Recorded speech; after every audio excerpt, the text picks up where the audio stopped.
Olá pessoal, bem-vindos ao Lumicast episódio 2. No dia de hoje a gente vai falar sobre um tema que a gente já visualiza como a maior tendência, ou uma das maiores tendências para 2025, que é a UX proativa. Imagina um mundo, né, onde todas as interfaces que a gente cria e a gente constrói, elas não apenas respondem aos seus comandos, mas sim elas conseguem fazer sugestões e estar interagindo com você e ajudar no seu processo de tomada de decisões. Com o avanço de IA e de linguagem natural, a gente já consegue ver isso acontecendo hoje na prática. Então, eu convidei, né? A gente convidou hoje para falar sobre esse tema algumas pessoinhas muito especiais. Primeiro, Lelek, que é nosso mestre mago de design, né? Ele é o nosso CDO e ele consegue criar as interfaces mais incríveis e mais especiais. E ele hoje vai falar bastante sobre esse assunto para vocês. A gente também tem Gabi, nosso CEO e recente 30 Under 30 aí da Forbes, que está muito orgulhoso e eu vou falar sobre isso em todos os episódios. E a gente também tem Kim, que também é uma das nossas specialists de design. Ela toca aí projetos super desafiadores e ela tá aqui para passar um pouco da visão dela e experiência dela sobre esses temas. E aí, para começar, eu queria entender... vamos falar do conceito, né? Eu acho que quando a gente fala sobre o UX proativo é uma coisa ainda recentemente nova. E eu queria entender o que, de fato, é o reativo, o proativo e como tu visualiza, Lelek, principalmente para você essa pergunta, que isso vai estar impactando a forma da gente criar soluções. Então, Duda, quando a gente fala de uma UX proativa, a gente fala de uma UX que ela prevê a experiência do usuário. Então, se o usuário está pensando em fazer uma ação, a ideia é que a gente pense isso antes dele e forneça essa ação muito antes desse usuário ele sequer saber que ele precisa fazer isso. Uma UX reativa é quando a gente realmente fornece uma bandeja de funcionalidades para o usuário e ele acaba escolhendo. Se o usuário souber mexer muito bem na aplicação, ele vai saber escolher muito bem. Mas se o usuário não souber mexer, ele vai se perder. E é justamente aí que a UX proativa ela consegue facilitar essa jornada. Se você oferece para ele antes dele saber que precisa, ele vai ter uma jornada muito mais fluida e muito mais fácil dentro do seu aplicativo. Isso é um grande diferencial para a maioria das aplicações. Perfeito. Então, eu imagino que isso seja uma coisa também que redefine um pouco o papel do designer, né? E aí, eu queria muito que Kim trouxesse, na tua perspectiva, né, assim, o que essencialmente muda no teu trabalho, como isso muda no teu processo e o que é que pode impactar, né, na vida de quem está desenhando essas experiências. Quando o papel do UX designer surgiu, ele surgiu exatamente o pré do que o Lelek falou, né? Alguém que olhasse para a necessidade do usuário. Mas agora a gente não olha mais somente para aquilo que o usuário necessita hoje em dia. A gente tem, como o Lelek falou, essa previsão daquilo que ele pode necessitar no futuro. Então é quase como um trabalho como até impossíveis erros que hoje em dia não aconteceram, impossíveis acertos que hoje em dia não aconteceram, eu consigo entregar a resposta certa para esse usuário que vai melhorar a minha conexão com ele, vai melhorar a minha relação com ele e com a plataforma que ele está interagindo, sabe? Hoje em dia é um trabalho muito mais, de fato, de estar sempre um passo à frente, né? Quando a gente fala de Lume, a gente tem um ditado, né? De estar sempre na vanguarda da tech, na vanguarda do design. E é basicamente isso, né? Como no design, agora a gente está sempre um passo à frente. Perfeito. Eu acho que essa explicação é ótima e me leva a um ponto que a gente falou até no episódio passado, que é sobre dados e como fazer com que eles trabalhem a favor do que a gente está construindo. Então, independente disso, não tem como falar sobre NBA e NBO. E aí eu queria, Gabi, que tu trouxesse um pouco o que são esses conceitos, né? E como cada um deles vai interferir ali para melhorar a experiência do usuário no final do dia. Perfeito. Em realidade, NBA e NBO são muito ferramentas, né? São ferramentas que a gente usa para entender padrões, né? E usando padrões, conseguir, de alguma forma, né, referenciar, sugerir, né, trazer aquela oferta, trazer aquele caminho para o usuário. Quando a gente segmenta até a NBA, né, o A, né, no final é de action, né? Então, quais são as ações, quais são os passos, né? Qual é a próxima tarefa, né, que aquele usuário, dentro daquela jornada, né, ele precisa ou ele pode fazer, né? Qual é a tarefa sugerida. Né? Vou dar um exemplo, assim, que a gente vê, vamos falar de CRM, né? No CRM, a gente pode ter uma análise de dados para mostrar que para a pessoa do time comercial é importante ele fazer, né, sugerir uma ligação para aquele cliente daquele perfil, né, daquele segmento, aquele cliente específico, porque naquela data, para uma análise histórica, por exemplo, né, dados do passado, foi visto que é uma data boa para ele comprar novamente. Né? Então, isso seria um tipo, né, de NBA, né, aplicado já no contexto de negócio né, para um time comercial. Já o NBO, ele tem uma visão, né, ele tem ele já está mais dissipado dentro do nosso dia a dia, né, que é para sugestão de oferta. Né? Então, por exemplo, a empresa que faz isso muito bem, né, tem um baita engajamento, um baita resultado, né, de indicação de produto, né, Next Best Offer, né, é isso que significa NBO, é a própria Amazon. Né? Então, a Amazon ela conseguiu, através, né, do seu algoritmo, né, com inteligência artificial, trazer ofertas, né, muito positivas, muito contextualizadas, que fazem com que as pessoas queiram, né, quase viciadamente comprar mais produtos, né, dentro da Amazon. Então, acho que esses são conceitos já introdutórios dentro da visão de UX preditiva, que já dentro do contexto de negócio já agregam muito valor, né, e mexem um ponteiro, que eu acho uma coisa extremamente relevante. Boa, esse exemplo da Amazon, acho que todo mundo consegue se relacionar um Com pouquinho, certeza. né? Com Eu pensei aquelas em vários. ofertas bem assertivas, assim, pro seu perfil.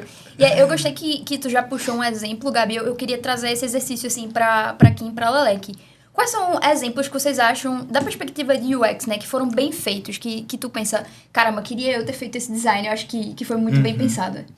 Vê, no caso de eu queria muito que eu tivesse feito esse design, eu tenho um exemplo da própria Lume. Perdão puxar o sarrafo pra gente, mas é porque tem um projeto que, de fato, a gente teve um direcionamento muito interessante nesse quesito da UX proativa, que foi o projeto de Copastor. Né? A gente tem ali um projeto de mobilidade em que a gente está tentando facilitar com que as pessoas dentro de empresas, enfim, tenham sempre um contexto muito atualizado daquilo tudo que está sendo gasto, de tudo aquilo que, enfim, de todas as viagens, de tudo que envolve uma viagem dentro de uma empresa. Então, vamos imaginar, a gente está aqui pegando um avião, Recife, alguma cidade do interior. A gente não necessariamente tem uma empresa, enfim, que vai me receber para eu conseguir alugar um carro, para eu conseguir me locomover até o meu hotel. A gente criou um geracionamento dentro de Copastor que ele identificando que você vai estar fazendo essa mobilidade, que você vai estar pegando um voo, ele já está pensando em você e direcionando você. Ok, quando ele chegar nesse destino, o que eu posso fazer para melhorar a estadia dele? Como eu consigo sugerir um carro para ele pegar, onde ele pode pegar esse carro? Sabe? É sempre a gente estar pensando em como a gente melhora a experiência dele, não somente, enfim, no trabalho, mas também dentro da plataforma. Maravilhoso, eu acho que esse exemplo é muito bom, que ele vai para além somente da experiência digital, né? Ele consegue juntar aí um pouquinho dos dois universos. É quase como acolher o nosso usuário, né? Pelo Exato. menos eu, Exatamente. dentro dessa situação, eu adoraria receber, por exemplo, tem mensagem de que bom que você chegou ao seu destino, sabe? Essas coisas pequenas, obviamente, tem coisas mais complexas, como, por exemplo, sugerir você para um aluguel de um carro, mas só essa pequena notificação já traz o usuário muito mais para perto dessa relação com a empresa e com a plataforma. Eu tinha pensado em um outro exemplo, mas quando o Kim falou sobre transporte, eu lembrei do Google Maps. Eu acho que todo mundo já usou o Google Maps ou Waze, e uma feature muito legal é que quando você está preso no trânsito e você está pensando, putz, será que tem alguma rota diferente ou alguma rota melhor para fazer esse percurso? O Google Maps ele acaba sugerindo, de vez em quando, em uma janela, falando, olha, eu encontrei uma rota aqui que vai lhe economizar 4 minutos. Você aceita mudar a sua rota? Então, isso é um exemplo muito bom de UX proativa, porque você consegue entender o usuário muito bem e você consegue saber que a prioridade dele no momento, mesmo que ele não esteja interagindo com a sua solução, é economizar o tempo dele, ou economizar a gasolina, sugerindo, por exemplo, um percurso mais curto. Eu acho que esse é um ótimo exemplo de UX proativa. Eu acho que, vocês comentando, eu acho que isso é empatia no nível Exato. máximo, assim, né? E aí, isso me leva muito para um questionamento. Acho que quando a gente pega outros tipos de solução, a gente talvez vá muito para a execução de uma forma muito mais prática, né? O que eu preciso comunicar aqui nessa tela, como eu preciso fazer com que o usuário interaja com isso. Mas eu queria saber, principalmente, assim, de Lelec nesse primeiro ponto, como tu visualiza que isso muda o processo criativo do designer, né? Se tu já se pegou aí em alguma situação onde tu tinha que imaginar a partir dos dados que são fornecidos ali, como o usuário, de fato, vai interagir com aquilo no nível mais prático, que é na tela, né? Na interface. Eu acho que o processo em si, ele mantém a mesma estrutura. Eu acredito que são adicionadas algumas etapas que são fundamentais. Então, a primeira etapa de empatia, como tu falou, ela é muito, muito necessária. Então, além de você entender o usuário naquela camada superficial, então, o que ele quer, você tem que entender realmente quais são as necessidades por trás dessa dor inicial ou dessa dor superficial. Um outro ponto que eu acho que é muito válido, que é justamente essa camada de adição, é a camada de tecnologia. Então, que os dados, a partir do uso da minha solução, eles vão me retornar. Poxa, um exemplo muito bom da Netflix. Os usuários na primeira temporada das séries, quando passavam para segundas, eles esqueciam tudo.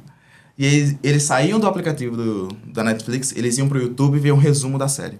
Para encurtar essa quebra na experiência, a Netflix adicionou um resumo da temporada antes da segunda temporada ou terceira começar.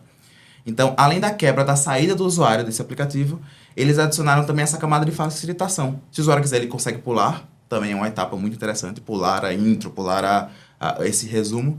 Mas a experiência agora é muito mais fluida. Eles assistem tudo no mesmo lugar, entendem e vão para a segunda temporada muito mais contextualizada. Isso é um ótimo exemplo também. É quase como se eu não soubesse somente a sua dor, mas como se eu te conhecesse o suficiente para já solucionar algo que você não tá nem reclamando. Exatamente. E o que é que eu gosto muito disso? Eu acho que isso traz... Quando a gente fala de UX, às vezes as empresas colocam muito numa caixinha de, vai fazer tela. Né? Vai ser essa pessoa para consertar o aplicativo, deixar o aplicativo bonitinho, né? Então já entram nessa camada, assim, do visual. Mais estético. Mais estético, mas, né? E elas param de pensar o quanto essas decisões, elas impactam diretamente na receita do negócio. É tanto que você pode ver o quanto a Netflix conseguiu aumentar, não sei o dado exato agora, né? Mas tem esse dado muito, muito tangível do quanto ela conseguiu aumentar de receita com simples mudanças de usabilidade e utilizando o algoritmo a favor das pessoas que estão interagindo.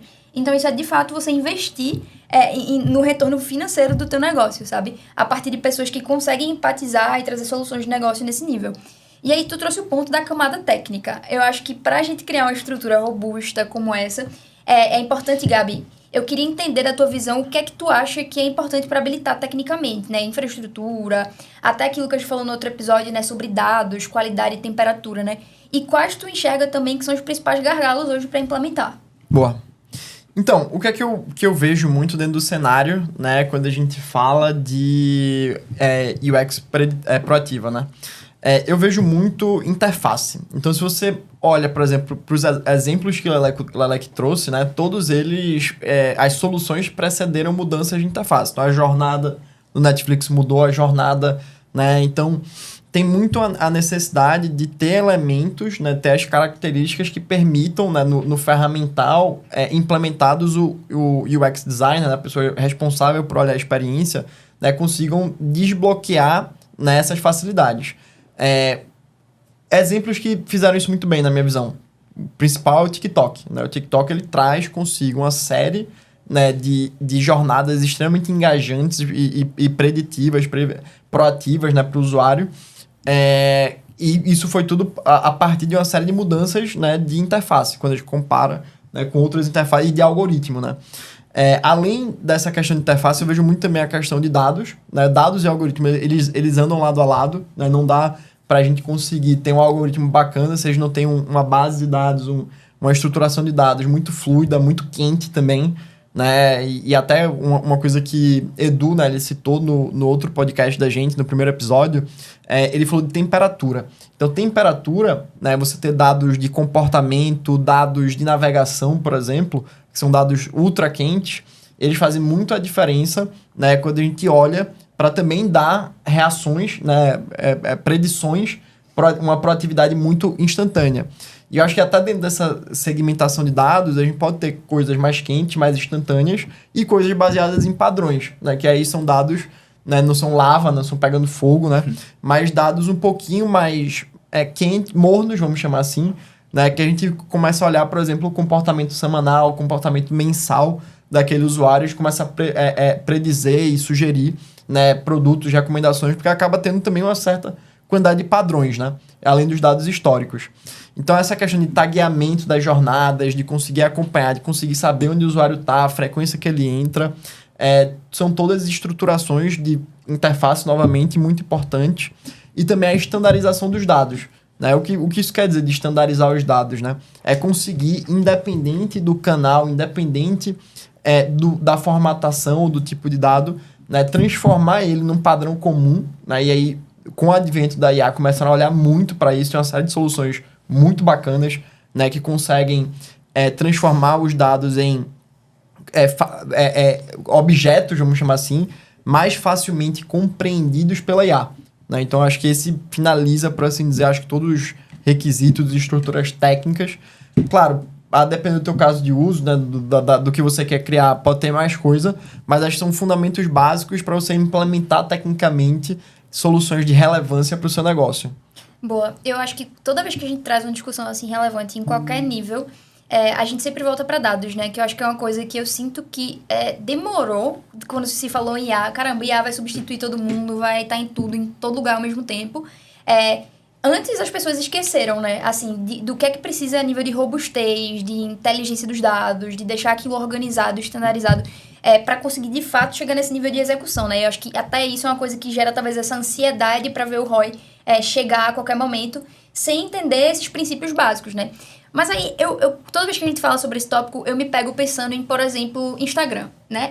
Eu vou trazer um exemplo aqui que todo mundo Que aqui, tá com certeza... num momento polêmico, inclusive. No momento polêmico, inclusive. Mas quando a gente fala sobre dados quentes, o nível até de temperatura de você acabou de falar sobre uma coisa e você abriu o Google e já tá no seu Instagram, né? Já veio um anúncio. Isso aciona um lado da gente muito, talvez, impossível em alguns momentos, né? Então tem que se controlar. Mas, Kim, eu queria entender, e aí eu estendo essa pergunta também depois pra Gabi, em termos de dilemas éticos que a gente tem sobre isso, né? Até onde a gente pode ir em termos de ser útil ou invasivo, né? Se aquele design ele tá sendo, de fato, proativo no sentido positivo da coisa, se ele tá levando a pessoa, talvez, para tomar uma decisão que não seja a melhor possível, né? Como tu enxerga esse limite? Vê, existem alguns parâmetros, né, que a gente vai analisar durante esse processo. Eu falo tanto como designer, que, enfim, tá dentro desse meio, também como usuária. Enfim, consumo bastante Instagram, consumo bastante TikTok. Eu acho que quando a gente fala de privacidade gente, eu deixei vocês pegarem os meus dados, sabe? Tipo, isso foi permitido por mim? Foi permitido quando? Quando eu permiti em que profundidade, né? E aí a gente entra em transparência. Dependendo dessa profundidade que eu permiti essa coleta dos meus dados. Quais são os dados que estão sendo coletados? São dados realmente úteis, baseados nas recomendações que vocês vão fazer para mim, ou vocês também estão coletando dados que ultrapassam essa barreira, sabe? Essa transparência é muito importante para você desenvolver essa conversa com o seu próprio usuário, para que ele se sinta seguro em te entregar esses dados, para que o próprio usuário saiba, né? Eu estou te entregando esse dado para que você melhore a minha experiência dentro da sua plataforma.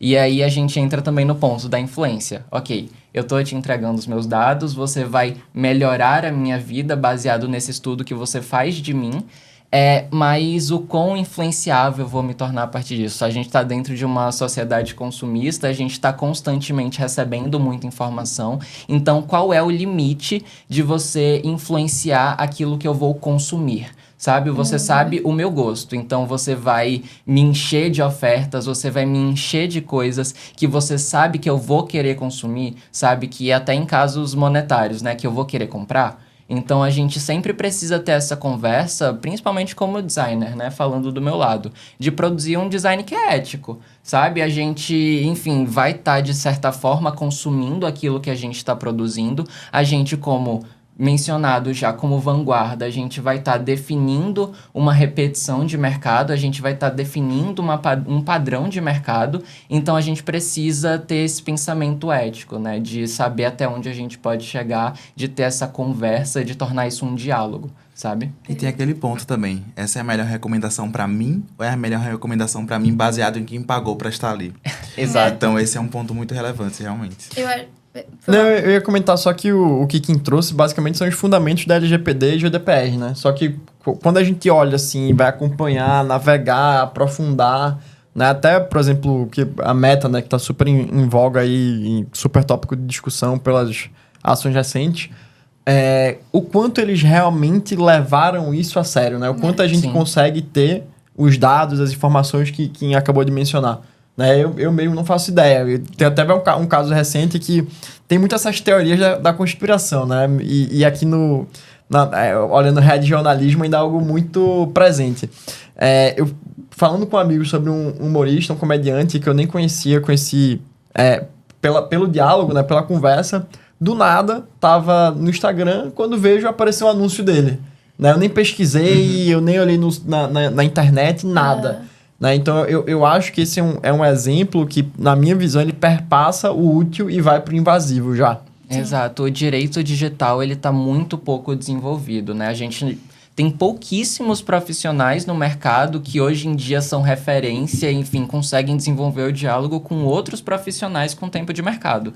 Então, é aquilo que eu falei. A gente, estando à frente disso, definindo um padrão de mercado, a gente precisa fazer isso com cuidado, né? Com foco em sermos bons profissionais nesse quesito. Sim, e eu acho que até assim, quando a gente entra nessa discussão, fala muito, mas você lê os termos de privacidade, os termos Ninguém de uso, nunca política de lê. privacidade. Sim. E aí eu quero até devolver essa pergunta de, beleza, ele é feito de uma maneira para que seja o menos acessível possível, em termos de como utilizar a UX para transformar aquilo de uma forma mais didática, tipo, as novas experiências de onboarding que a gente tem, sabe? Até uma interface generativa que, por exemplo, que de fato explique, né, para o usuário o que é que ele vai estar interagindo ali dentro daquelas interfaces. Então, eu acho que é uma provocação que eu acho que a indústria também precisa se fazer, no sentido de como é que a gente traz novas experiências para tornar essa informação mais acessível e mais simplificada para pessoas que não necessariamente até têm um letramento para entender os termos técnicos que vão estar ali, sabe? E aí eu acho que é uma discussão também que entra muito negócios, designer, empresas e o profissional que está ali realmente construindo também aquela experiência. Bom, então, saindo um pouco dessa discussão, mas ainda dentro da questão de interface, barra experiência e o cliente, eu queria ter um tópico que é muito falado hoje em dia, que é também até onde vai a predição e até onde você deixa o usuário livre, né, para interagir dentro disso. E aí eu queria saber de Kim, de Leleco, o que é que vocês acham, né, quando estão pensando ali numa experiência. Sei lá, se o time de negócio chega e diz, eu quero colocar tudo isso em informação. Como é que vocês trazem essa clareza na decisão também para os times? Perfeito, Eu acho que quando a gente fala sobre esse dilema, a gente fala muito sobre o dilema do próprio design. A ideia é que o design ele seja invisível. Então, quanto mais invisível seja essa predição, melhor. Menos invasivo também. Então, por exemplo, um produto que eu acho muito interessante, infelizmente morreu, é o Google Glass. Tinha uma feature muito interessante no Google Glass, que era você andar no mercado, por exemplo, numa loja e chegar perto dela e o Google avisar, olha, fulaninho faz aniversário daqui a 2 semanas, essa é a loja favorita dele, por que você não compra um presente para ele? Isso já antecipa algumas etapas. Pode ser um pouco invasivo para algumas pessoas e pode não ser para outras pessoas. Eu acho que é esse o principal dilema. Cada pessoa tem uma régua moral em termos de o que é invasivo e o que não é. Se a gente conseguisse setar isso, se a gente conseguisse definir até onde eu quero meus dados, que meus dados sejam compartilhados, isso não seria interessante para estar ajudando e dando essa liberdade dentro desse novo paradigma que é quanto mais dados, melhor? A pergunta não foi pra mim, mas eu acho que tem um exemplo legal sobre isso, que é, por exemplo, a temperatura da IA, né? Perfeito. E vai uma barrinha, você vai calibrando. Exato. Então, você puder calibrar o quanto você quer receber sugestões, porque é binário hoje em dia, né? Eu aceito ou não aceito.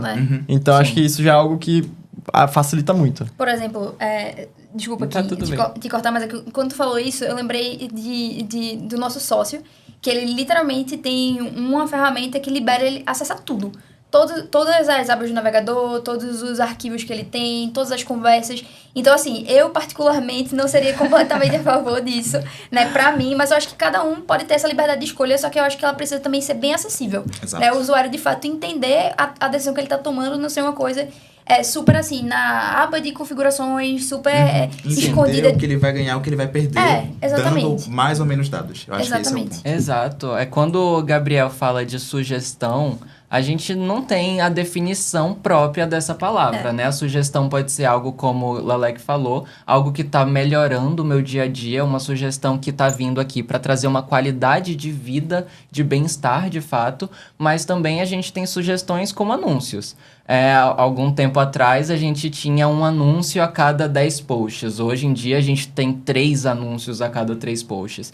Então, essa proatividade, ela também é um pouco ambígua nesse quesito, né? Essa sugestão de venda não necessariamente está melhorando a minha qualidade de vida, mas está entregando algo que eu possivelmente vou querer? Tá, mas não necessariamente coligado a uma qualidade de fato.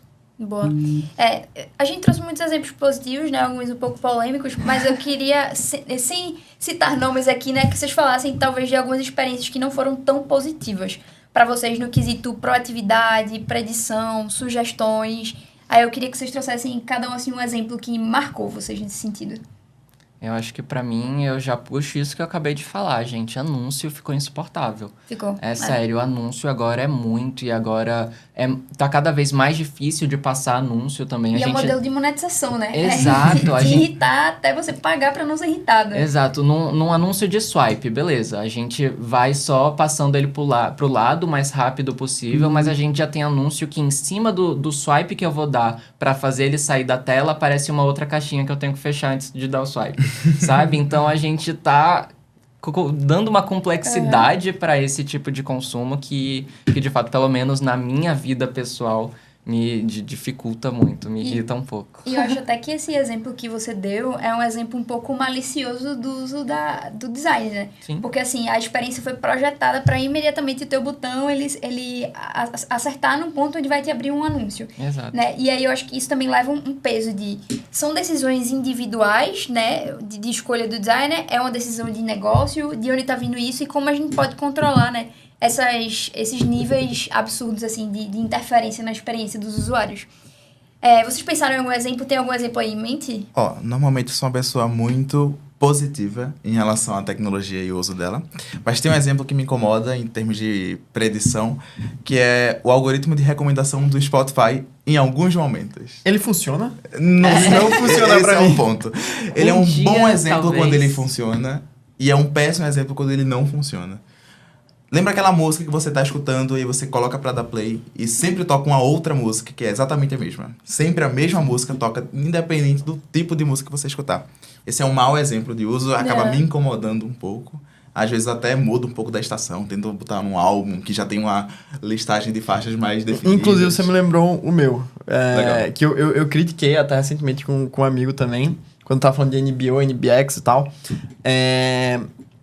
Que foi o Spotify também. Quando o meu álbum, né? Eu tenho um álbum um tanto quanto longo lá. E eu gosto de conhecer músicas novas, adicionar músicas novas, né? E pra mim, acaba que o YouTube, ele recomenda sempre. Eu sou muito fã do YouTube nesse Também. sentido. Boas músicas, né?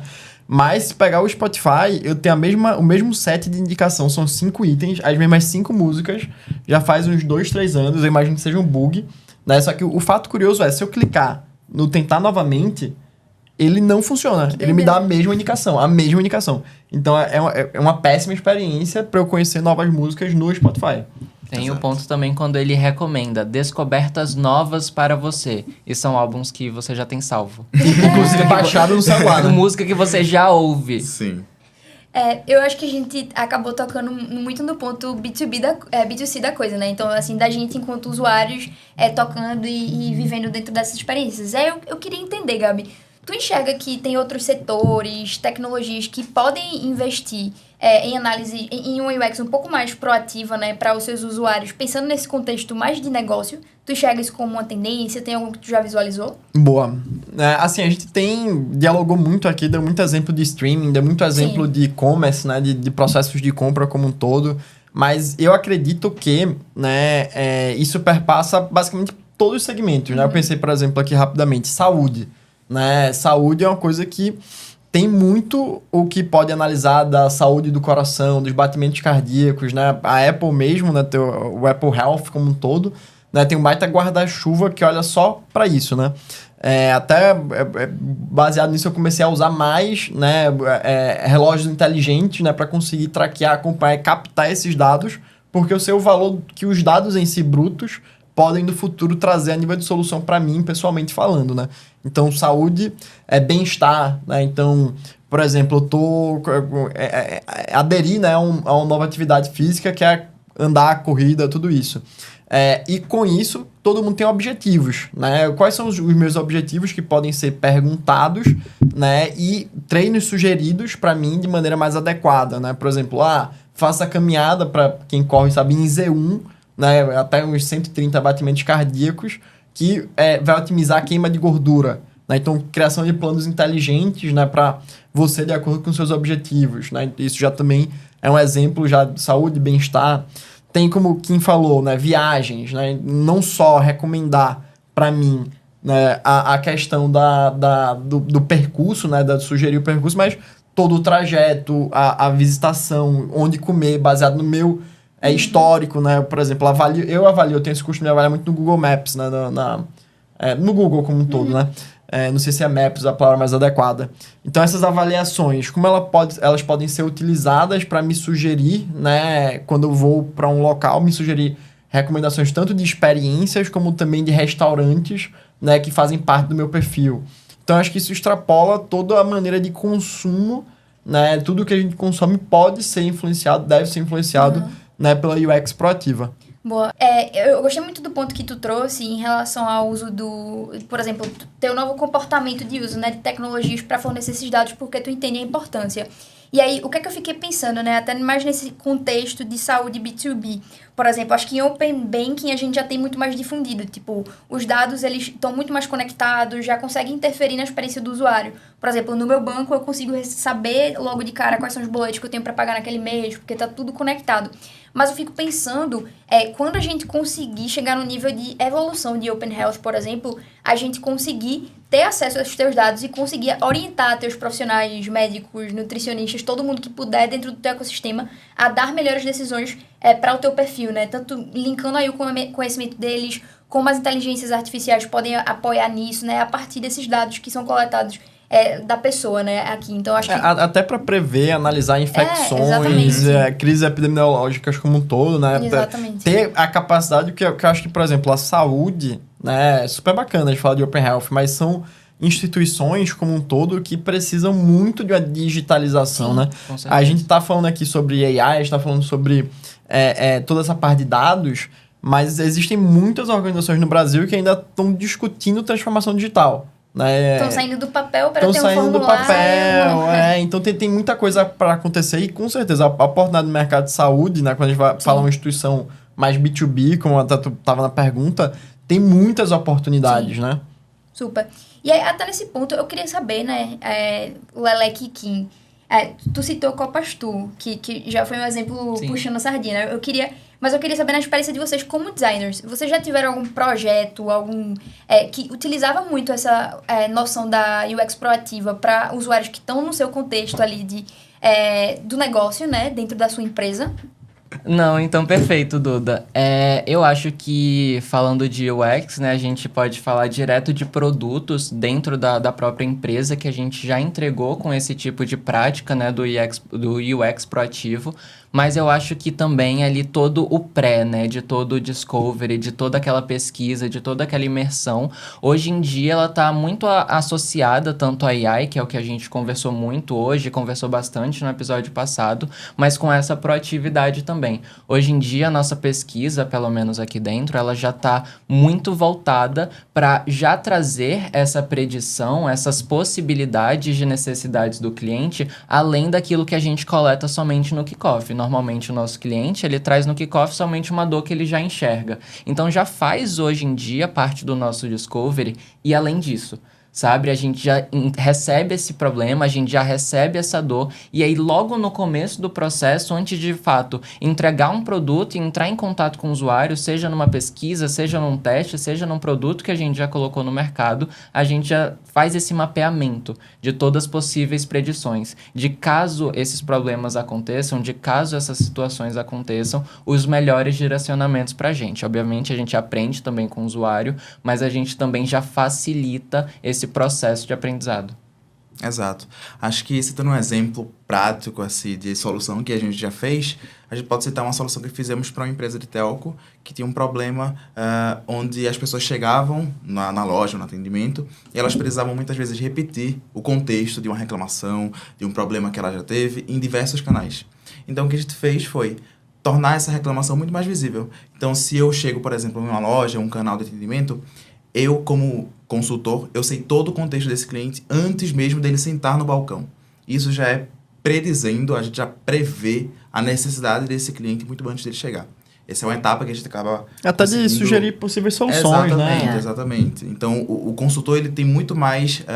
ele sabe muito mais o que fazer a partir do momento que ele, antes mesmo do cliente chegar, sabe desse contexto. E ele fica muito mais responsável pelo tato humano, pelo cuidado, pela empatia, né? Do que... porque todo o histórico ele já sabe, né? Ele precisa conseguir passar, né, essa mensagem muito bem, né? Da atenção, do carinho que a empresa tem para aquele cliente, né?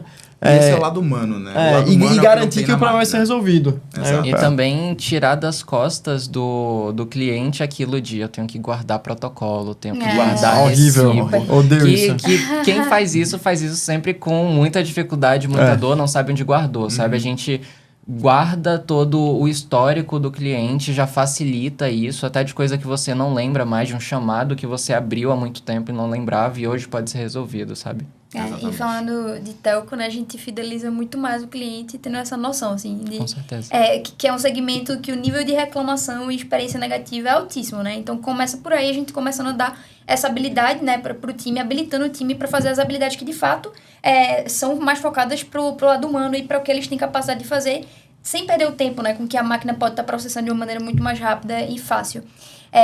Gente, queria agradecer pela participação de todos vocês. Acho que a gente conseguiu trazer uma discussão bem completa sobre o tema, né? Eu sempre gosto quando a gente consegue aprofundar para além do foco em só falar sobre IA de uma maneira rasa, né? Sem falar sobre os pontos que tem por trás, de como a gente pensa aquela experiência. Então, acho que esse episódio cumpriu com esse propósito.